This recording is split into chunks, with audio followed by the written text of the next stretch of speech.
Only wholesome parents, raise wholesome children. Yeah.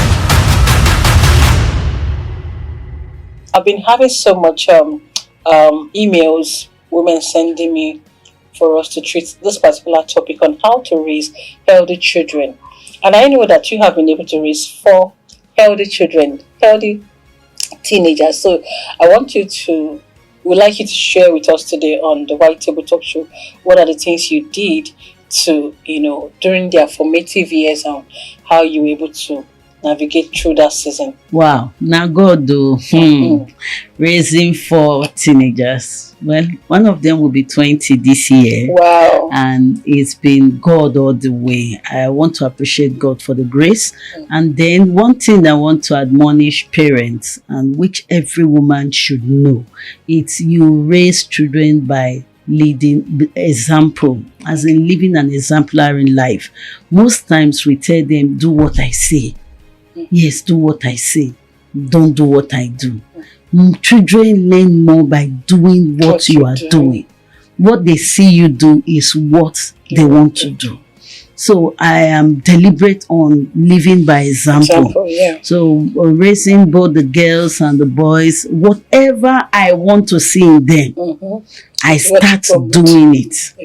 And I tell my husband, if we want to see this in these children, we need to be the one to start it, exemplify it. True. So when you live a life of an exemplary life before your children, know how they will start doing that thing they see you do. Yes, exactly. One of the things I tried not to do before my children is talk down on anybody or gossip around my children, because I don't want them to be gossips, and I don't want them to bring anybody's matter. Exactly.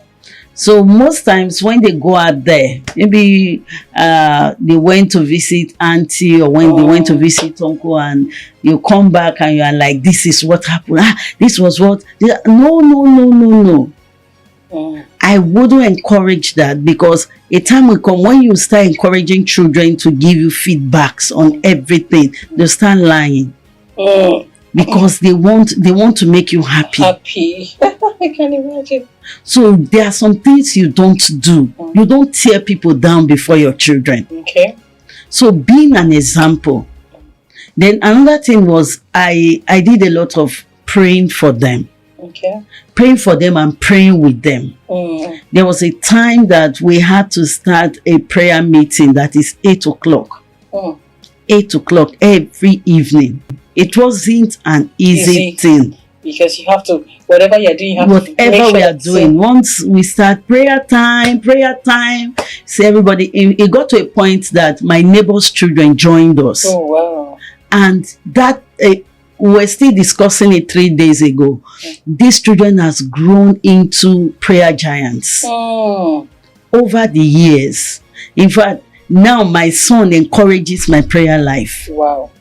Meanwhile, we started it when they were young. Very young. When they were very young. Those are formative age. Yes. So, and it's very crucial that whatever we do at those formative age is what they are going to grow up with. Very well. Yeah. Very well. So those times, it wasn't really easy. Prayer time. At times, we are not at home. And once it is 8 o'clock, I start calling.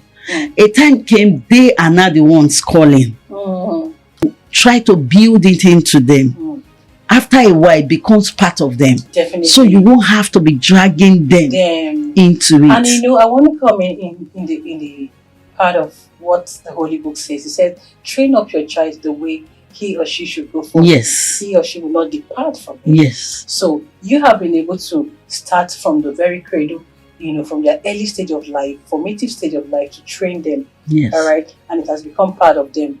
And that is what I want to really encourage every parent out there to start very early.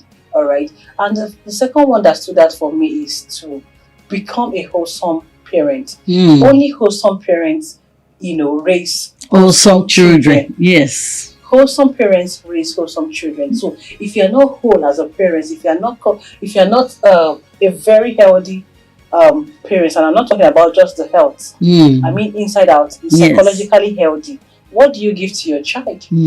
Very, very important. So that means you must continuously learn, give yourself to growth, because you have so much to teach them. So you can't give what you don't have. Mm. So continuous learning is very important for a parent in order to have so much to give it to the child so that the child can grow in the way he or she should go. Then two, for me, words of affirmation. I don't joke with that. For my son, Mm. every morning I tell him you're a confident child, you're a Mm. godly child, you're Wow. very brilliant. And Wow. I started saying it even when I conceived, Wow. and I've seen that, In the blossomed child, yeah. because today he's the prophet of our home. Mm. He's the prayer warrior of our home. And it's just going to be 10 by November. And Wow. I'm so happy at how God has Mm. helped him, even with this younger one that is Yeah. going to be 4. At Mm. 4 years, that one want to pray, we tell him about your mercy, Lord. Have Mm. mercy.